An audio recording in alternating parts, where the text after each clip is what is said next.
My name is Amber, and I'm 31 years old. The phone rang at exactly 2 in the morning, and I already knew before I picked it up that it was my mother, because she's the only person in my life who treats sleep as something other people do. Tomorrow, you can join your brother's fiance's family for dinner, but keep your mouth shut, she said, with no greeting, no apology for the hour, nothing. I sat up in the dark and asked her why now, why the warning attached to an invitation that should have just been an invitation. She snapped back almost instantly, like she'd rehearsed it. Her dad's a decorated colonel. Don't embarrass us. I let the words sit there for a second, feeling the familiar shape of being treated like a liability instead of a daughter. I smiled, even though she couldn't see it, and said, "Got it." Then I hung up and lay back down, staring at the ceiling, wondering what exactly I was supposed to be capable of embarrassing anyone with. My brother Holden had been engaged for 3 months to a woman named Vivian, the daughter of a man my family had only ever referred to in hushed, reverent tones, Colonel Bennett Whitfield, decorated, respected, the kind of man whose name alone seemed to straighten people's spines when they said it out loud. I had never met him.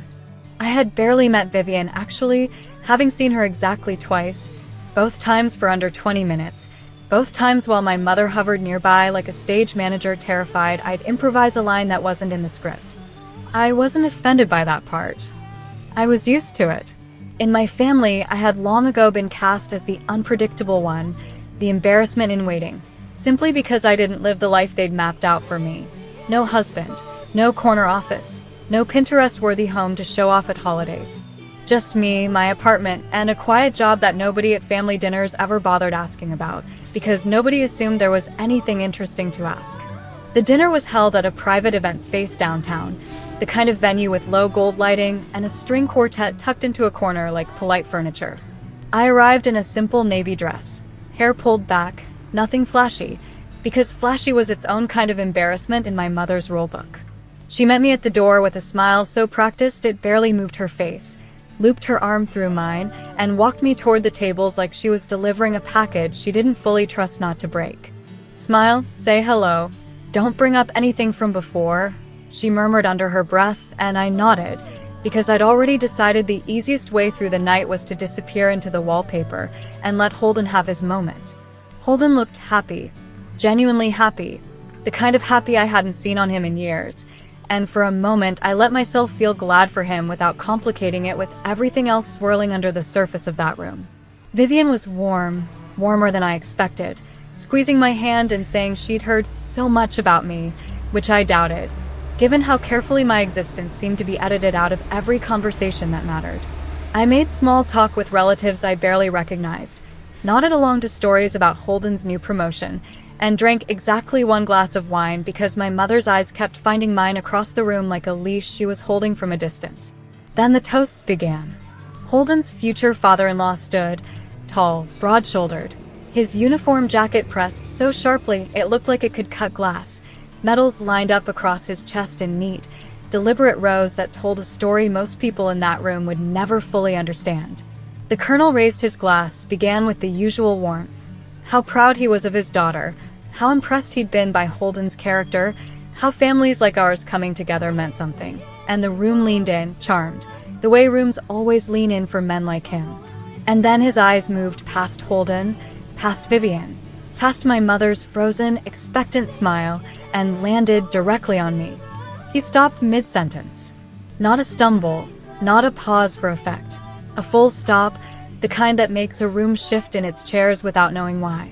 He set his glass down slowly, deliberately, and took 2 steps in my direction while 200 eyes followed him like he was the only gravity in the building.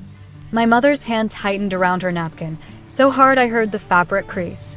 Holden's smile faltered, confused, searching my face for an explanation I didn't have yet either, because I had no idea why a decorated colonel I had supposedly never met in my life was now standing directly in front of me with an expression I could only describe as recognition.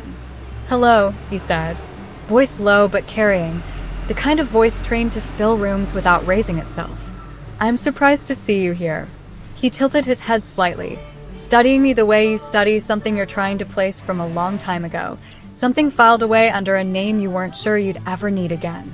Then slower, quieter, Almost like he already suspected the answer would unravel something in that room. He wasn't prepared to unravel publicly, he asked. "Who are you to them?" The string quartet had stopped playing. Nobody had told them to. The room fell dead silent. The silence stretched long enough that I could hear the ice shifting in someone's glass 3 tables away. My mother's face had gone the color of the tablecloth, her mouth slightly open like she was trying to remember how words worked. Holden looked between me and the Colonel like he was watching 2 unrelated movies get spliced together by mistake.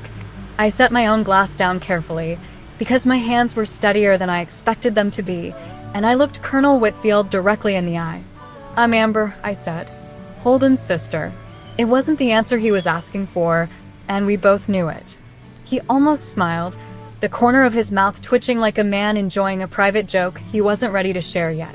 "Captain Amber Reyes," he said, slow and deliberate, using a name I hadn't heard spoken out loud at a family function in over 6 years, a rank my own mother had never once acknowledged existed. "Forward operations, 3 years ago. You briefed my unit before the extraction in the Eastern Corridor. You're the reason 11 of my men came home instead of 7. He said it plainly, without theater, the way men like him say things that other people spend their whole lives trying to earn the right to say about themselves.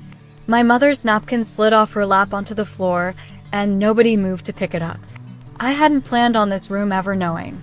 I'd left active duty 2 years earlier for reasons that were mine and mine alone, taken a quiet civilian role that nobody at my family's dinners ever bothered asking about, and let everyone keep believing the version of me that was easiest to dismiss.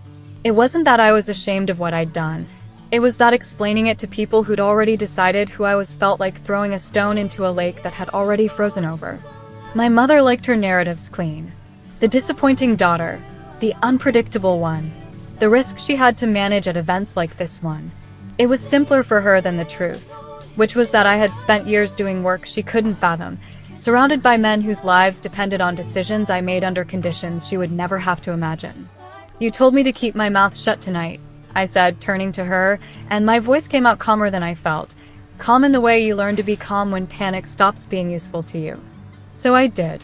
Around us, relatives who'd spent the evening glancing past me like I was part of the wallpaper were now staring with the kind of attention that comes with social recalculation, the rapid mental arithmetic of people realizing they'd misjudged where the power in the room actually sat.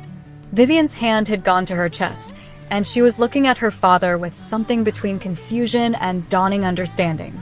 Holden hadn't said a word, but his eyes had gone glassy, like 6 years of half-truths were rearranging themselves behind them all at once. The Colonel turned to address the room, and his voice carried the same authority it had during his toast, except now it had weight behind it that hadn't been there before. "I don't embarrass easily," he said, "but I'll tell you what does embarrass me. Watching a family undervalue someone who's earned more respect in this room than half the medals on my chest." He looked at my mother when he said it, not unkindly, but without softening it either. The way men who've spent decades giving honest assessments under pressure tend not to know how to do anything else.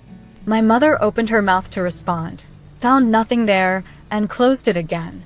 For the first time in my entire life, I watched her run out of a script.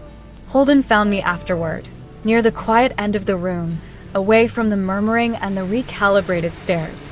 He didn't apologize in big dramatic terms, he just stood there for a second, then asked quietly why I'd never told him, and I told him the truth, that there hadn't seemed to be room for it, that the version of me everyone had agreed on didn't leave space for the real one to exist. He nodded slowly, the way people do when they're absorbing something they should have asked about years earlier, and said he was proud of me, which was the first time I think either of us had said those words between us and meant them. My mother found me near the coat check as I was leaving, her composure rebuilt but thinner now, like a wall patched in a hurry. She started to say something about how I should have told her, how she would have handled the dinner differently if she'd known, and I just shook my head, because that was exactly the problem, that my worth in her eyes had always depended on what I could offer to be seen, never on simply being her daughter. I didn't raise my voice. I didn't need to. I just said goodnight and walked out into the cold air feeling lighter than I had in years. The kind of light that comes from finally letting a room see you as you actually are, instead of who you'd quietly agreed to pretend to be. If this story hit home for you, hit that subscribe button and join us for more stories like this one, because the truth always finds its way to the surface, no matter how long someone tries to keep it buried.